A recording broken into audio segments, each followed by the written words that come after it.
नमस्कार दोस्तों, पीएससीटी की क्लासेस में आपका स्वागत है। और जो आप जानते हैं हमारी आरआरबी ग्रुप डी और आरआरबी एनटीपीसी की जो सीरीज़ चल रही है उसका ये भाग 15 है। इसमें हम लोग जीएस के 25 क्वेश्चन को डिस्कस करेंगे और ये जो प्रैक्टिस सेट की सीरीज़ चल रही है ये आपके लिए काफ़ी हेल्पफुल है।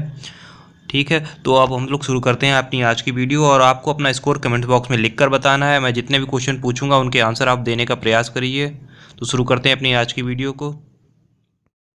तो दोस्तों शुरू करते हैं अपनी प्रैक्टिस सेट का पहला क्वेश्चन हमसे कह रहा है कि भारत की राजधानी का कलकत्ता से दिल्ली स्थानांतरण किसके काल में हुआ। मतलब कलकत्ता से दिल्ली राजधानी किसके शासनकाल में बनी। तो ऑप्शन देखिए आप लोग। अगर आप चुनते हैं ऑप्शन बी लॉर्ड हार्डिंग तो बिल्कुल सही है। लॉर्ड हार्डिंग के समय में कलकत्ता से दिल्ली ट्रांसफ़र हो गई थी राजधानी। और ये किस सन में हुआ था उस सन को आप कमेंट बॉक्स में लिख कर बताएंगे। चलते हैं अगले क्वेश्चन की तरफ। निम्न में से किस वायसराय के कार्यकाल में भारतीयों को राय बहादुर और खान बहादुर की उपाधि दी गई। राय बहादुर और खान बहादुर की उपाधि दी गई। तो ऑप्शन देख लीजिए। अगर आप चुनते हैं ऑप्शन बी लॉर्ड लिटन तो बिल्कुल सही है। लॉर्ड लिटन के समय में राय बहादुर और खान बहादुर की उपाधियां भारतीय लोगों को दी गई थी। लॉर्ड लिटन वही हैं जिन्होंने वर्नाकुलर प्लेस एक्ट लगाया था। और ये जो राय बहादुर की उपाधि थी ये जमनालाल बजाज को भी दी गई थी। तो ऑप्शन बी यहाँ पर बिल्कुल सही हो जाएगा, लॉर्ड लिटन।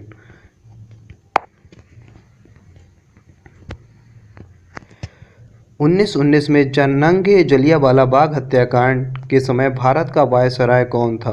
ठीक है, तो आप जानते हैं 13 अप्रैल 1919 में जलियांवाला बाग हत्याकांड हुआ। उस समय जो वायसराय थे वो थे लॉर्ड चेम्सफोर्ड। ऑप्शन ए बिल्कुल सही हो जाएगा, लॉर्ड चेम्सफोर्ड।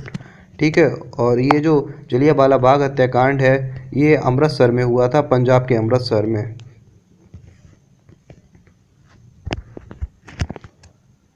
भारत स्वतंत्र होते समय इंग्लैंड का प्रधानमंत्री कौन था। जब भारत स्वतंत्र हुआ तो इंग्लैंड का प्रधानमंत्री कौन था आपको बताना है। अगर आप चुनते हैं ऑप्शन बी क्लीमेंट एटली तो बिल्कुल सही है। क्लीमेंट एटली जो थे प्रधानमंत्री थे उस समय जब भारत आज़ाद हुआ था। और ये क्लीमेंट एटली जो थे लेबर पार्टी के थे। ये पार्टी का नाम भी पूछ लिया जाता है कि ये किस पार्टी के थे, तो ये लेबर पार्टी के थे और इनके समय में ही भारत आज़ाद हुआ था। किसने कहा था आज़ादी हमारी पहुंच के अंतर्गत है, हमें इसे कसकर पकड़ना चाहिए। आज़ादी हमारी पहुंच के अंतर्गत है, इसे हमें कसकर पकड़ना चाहिए। ये कहा था महात्मा गांधी ने। ऑप्शन ए बिल्कुल सही हो जाएगा।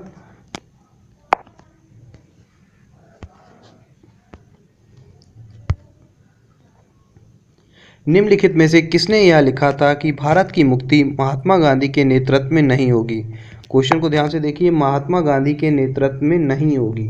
ठीक है, तो ये कहा था सुभाष चंद्र बोस जी ने। सुभाष चंद्र बोस जी ने कहा था कि भारत के लिए महात्मा गांधी ने बहुत काम किए हैं लेकिन भारत की मुक्ति जो है वो महात्मा गांधी के नेतृत्व में नहीं होगी। और ये बात उन्होंने अपनी जो है पुस्तक में लिखी थी। तो ऑप्शन डी बिल्कुल सही हो जाएगा। प्रत्येक वस्तु प्रतीक्षा कर सकती है परंतु कृषि नहीं, यह कथन का श्रेय किसे जाता है। तो आपको बता दें 1947 में जब भारत आज़ाद हो गया था उसके बाद जवाहरलाल नेहरू जी ने ये कहा था कि प्रत्येक वस्तु प्रतीक्षा कर सकती है परंतु कृषि प्रतीक्षा नहीं कर सकती। तो ऑप्शन बी बिल्कुल सही हो जाएगा। ये उपयुक्त कथन जवाहरलाल नेहरू जी का है। तो ऑप्शन बी बिल्कुल सही है। सुभाष चंद्र बोस का राजनीतिक गुरु कौन था। सुभाष चंद्र बोस का राजनीतिक गुरु कौन था। तो ऑप्शन देख लीजिए आप सभी लोग। अगर आप चुनते हैं ऑप्शन बी सी आर दास सुभाष चंद्र बोस जी के राजनीतिक गुरु थे। ठीक है, तो ऑप्शन बी यहाँ पर बिल्कुल सही हो जाएगा।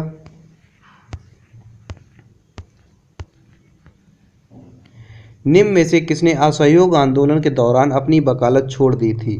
किसने अपनी वकालत छोड़ दी थी। असहयोग आंदोलन 1920 में चलाया गया, जिसका नाम से ही आप लोगों को पता चल रहा है असहयोग आंदोलन। इसका मेन मोटो यही था कि हमें किसी भी कार्य में अंग्रेज़ों का सहयोग नहीं करना है, चाहे वो व्यापार का कार्य हो चाहे वो किसी भी कार्य से संबंधित हो, हमें अंग्रेज़ों का सहयोग नहीं करना है। उनके द्वारा बनाई हुई वस्तु का पूरी तरीके से बहिष्कार करना है। तो इसी आंदोलन के दौरान बहुत से लोगों ने अपनी वकालत छोड़ दी थी। उनमें से एक थे चित्तरंजन दास जी और जवाहरलाल नेहरू, मोतीलाल नेहरू आदि लोगों ने अपनी वकालत छोड़ दी थी। तो इस ऑप्शन के अनुसार ऑप्शन डी यहाँ पर सही हो जाएगा, चित्तरंजन दास जी ने अपनी वकालत छोड़ दी थी। तो ऑप्शन डी यहाँ पर बिल्कुल सही है।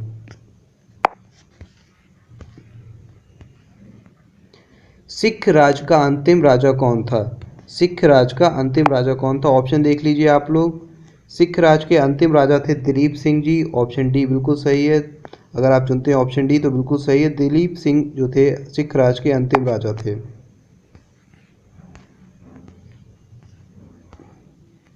बहिष्कृत भारत पत्रिका से संबंधित है, आपको बताना है बहिष्कृत भारत पत्रिका से संबंधित कौन है। तो ऑप्शन देख लीजिए एक बार सभी लोग। अगर आप चुनते हैं बी आर अम्बेडकर यानी भीमराव अम्बेडकर तो बिल्कुल सही है। ये भीमराव अम्बेडकर जी की ने एक पत्रिका निकाली थी जिसका नाम था बहिष्कृत भारत पत्रिका। ये मराठी भाषा में थी और ये साप्ताहिक पत्रिका थी, यानी 7वें दिन निकलती थी। साप्ताहिक पत्रिका थी, मराठी भाषा में थी और ये जो है हरिजन लोगों पर लिखी हुई थी और भीमराव अम्बेडकर जी ने इसको निकाला था। तो ऑप्शन डी यहाँ पर सही हो जाएगा। एन इक्वल म्यूजिक किसने लिखी? एन इक्वल म्यूजिक ये एक बुक का नाम है, आपको बताना है ये बुक किसने लिखी है, एन इक्वल म्यूजिक। तो अगर आप चुनते हैं ऑप्शन बी तो बिल्कुल सही है। विक्रम सेठ द्वारा लिखी हुई पुस्तक का नाम है एन इक्वल म्यूजिक। दोस्तों किताबें बहुत पूछी जाती हैं आपके एग्ज़ाम में, एक ना एक क्वेश्चन तो आपको बुक से रिलेटेड मिलेगा। कुछ क्वेश्चन बिल्कुल फिक्स होते हैं, जैसे कि बुक पूछी जानी है या फिर आपके डेट पूछी जानी है, जैसे 7 अप्रैल को कौन सा दिवस मनाया जाता है। तो इस तरीके के दिवस पूछने जाने वाले क्वेश्चन, कुछ क्वेश्चन फिक्स हैं, वो आने ही आने हैं। उनमें से एक बुक वाला क्वेश्चन भी है। तो कम से कम आप 100 बुक्स तो तैयार कर लीजिए जो इम्पोर्टेंट हैं, जो करंट की हैं, और जो पुरानी किताबें हैं उनमें से कम 100 किताबों के नाम आपको मालूम होने चाहिए। तो ये बहुत इंपॉर्टेंट क्वेश्चन है। एन इक्वल म्यूजिक किसके द्वारा लिखी हुई बुक है? तो ये है ऑप्शन बी, विक्रम सेठ। निम्नलिखित में से किसने गांधी जी के आंदोलन को राजनीतिक फिरौती कहा था? गांधी जी के आंदोलन को राजनीतिक फिरौती कहा था। ऑप्शन देख लीजिए आप लोग। अगर आप चुनते हैं ऑप्शन सी, लॉर्ड लिथिंगो, तो बिल्कुल सही हो जाएगा। लॉर्ड लिथिंगो ने कहा था कि गांधी जी के आंदोलन राजनीतिक फिरौती हैं। ऑप्शन सी बिल्कुल सही है।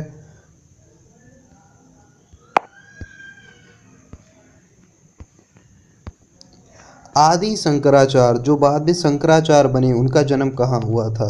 देखिए शंकराचार्य जो होते हैं वो हिंदू धर्म के हेड होते हैं, ठीक है। शंकराचार्य जो हैं सारे जो आचार्य होते हैं उनमें सबसे बड़े होते हैं और धर्म के हेड होते हैं। आदि शंकराचार्य जो बाद में शंकराचार्य बने थे उनका जन्म पूछा गया है। तो ऑप्शन बी यहाँ पर सही हो जाएगा। केरल में शंकराचार्य जी का जन्म हुआ है। ऑप्शन बी बिल्कुल सही है। प्राचीन भारत में सिंचाई कर को क्या कहते थे? एक टैक्स लगाया जाता था जो सिंचाई के ऊपर लगाया जाता था, उसे क्या कहा जाता था? सिंचाई कर को क्या कहा जाता था? ऑप्शन देखिए। अगर आप चुनते हैं ऑप्शन ए, विदक भागम। विदक भागम एक टैक्स था जिसे सिंचाई टैक्स कहा जाता था। तो ऑप्शन ए बिल्कुल सही है, विदक भागम।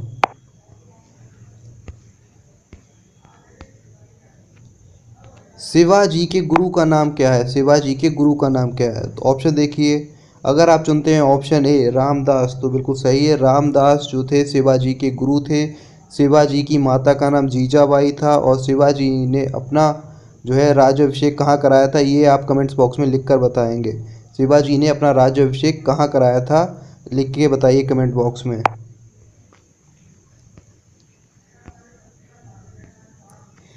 ईस्ट इंडिया कंपनी की प्रथम फैक्ट्री कहाँ स्थापित हुई? ये क्वेश्चन बहुत बार पूछा गया है। ईस्ट इंडिया कंपनी की प्रथम फैक्ट्री कहाँ स्थापित हुई? ऑप्शन देखिए। अगर आप चुनते हैं ऑप्शन डी, सूरत, तो बिल्कुल सही है। सूरत में ईस्ट इंडिया कंपनी ने अपनी पहली फैक्ट्री स्थापित की थी। ऑप्शन डी बिल्कुल सही है।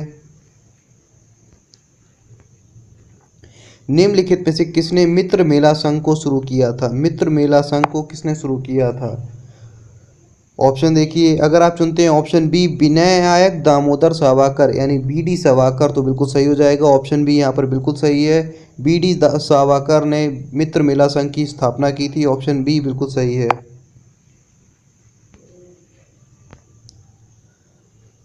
लोसांग एक उत्सव है जो मनाया जाता है, आपको बताना है ये लोसांग नाम का जो उत्सव है ये कहाँ मनाया जाता है। तो आपको बता दें ये सिक्किम में मनाया जाता है। ऑप्शन सी बिल्कुल सही है। लोसांग एक त्यौहार है जो सिक्किम में मनाया जाता है और ये सिक्किम में रहने वाली भूटिया जनजाति द्वारा मनाया जाता है। तो ये क्वेश्चन भी आ जाता है कि भूटिया जनजाति कहाँ रहती है, तो आपको ध्यान रखना है कि ये सिक्किम में रहती है। और ये लोसांग जो त्यौहार है, उत्सव है, ये फसल की कटाई के बाद मनाया जाता है, यानी फसल की कटाई जब हो जाती है उसके बाद ये लोसांग उत्सव मनाया जाता है। तो ऑप्शन सी यहाँ पर बिल्कुल सही हो जाएगा। ओणम किस प्रदेश का त्यौहार है, आपको बताना है ओणम किस प्रदेश का त्यौहार है। ऑप्शन देखते हैं। अगर आप चुनते हैं ऑप्शन सी केरल, तो बिल्कुल सही है, केरल का जो त्यौहार है ओणम, और ये काफ़ी फेमस है। अतापू निम्नलिखित त्योहारों में से किससे संबंधित है। देखिए अभी हम लोगों ने ओणम त्यौहार का जिक्र किया ऊपर, जो कि वहाँ कहाँ मनाया जाता है, केरल में। इसमें क्या होता है, एक जो है एक रंगोली मनाई जाती है घरों में रंगोली बनाते हैं ना, वैसे ही ओणम त्यौहार में एक रंगोली मनाते हैं घरों में, और उस रंगोली को कहा जाता है अतापू। तो ये ध्यान रखिएगा, ओणम त्यौहार जो केरल में मनाया जाता है उसमें एक रंगोली घरों में मनाते हैं, उसे अतापू कहते हैं। ऑप्शन बी यहाँ पर बिल्कुल सही हो जाएगा। बापू माई फादर शीर्षक स्मरण किसने लिखा था। देखिए ये स्मरण का नाम है बापू माई फादर, और इसे लिखा किसने था। ऑप्शन देखिए फटाफट। अगर आप चुनते हैं ऑप्शन डी मनु बहन, तो बिल्कुल सही है, मनु बहन ने लिखा था शीर्षक बापू माई फादर। तो ऑप्शन डी यहाँ पर बिल्कुल सही हो जाएगा। स्प्रिंगिंग टाइगर किस पुस्तक जो है पुस्तक है ये स्प्रिंगिंग टाइगर, ये किसकी जीवनी है, ये किसकी जीवनी है, ठीक है। तो ऑप्शन देखिए। अगर आप चुनते हैं ऑप्शन बी सुभाष चंद्र बोस, सुभाष चंद्र बोस की ये जीवनी है स्प्रिंगिंग टाइगर, बिल्कुल सही है, सुभाष चंद्र बोस, ठीक है। आपको कमेंट्स बॉक्स में लिखकर बताना है कि स्प्रिंगिंग टाइगर बुक किसने लिखी। जीवनी तो सुभाष चंद्र बोस की है, पर सुभाष चंद्र बोस जी ने इसको लिखा नहीं था, इसको किसी और ने लिखा था। उनका नाम आप कमेंट्स बॉक्स में लिखकर बताइए। अगर आपको नहीं मालूम है तो आप गूगल कर सकते हैं।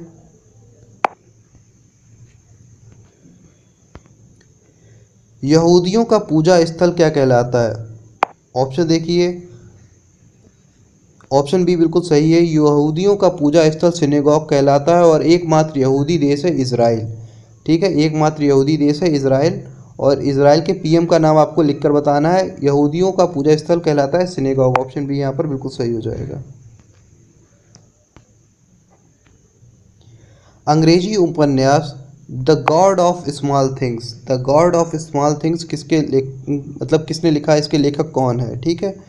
तो ये काफ़ी इंपॉर्टेंट भी है, कई बार इस एग्जाम में पूछा भी गया है। The God of small things ये लिखा है अरुंधति राय ने। ऑप्शन डी बिल्कुल सही हो जाएगा, अरुंधति राय द्वारा लिखा हुआ है the God of small things. तो दोस्तों ये था इस वीडियो का लास्ट क्वेश्चन। आपको ये सीरीज़ जो हमारी चल रही है प्रैक्टिस सेट की, ये कैसी लग रही है प्लीज़ कमेंट बॉक्स में लिखकर बताइए। अगर इससे आपको कुछ मदद मिलती है तो हमें बताइए, और किस तरीके का आप सुधार चाहते हैं इस तरह की सीरीज़ में, ठीक है। तो सारे जो भी आप फीडबैक देना चाहते हैं प्लीज़ हमें बताइए, और जुड़े रहिए इसी तरीके से हमारे साथ। आप सभी लोगों का मैं आभारी हूँ। धन्यवाद।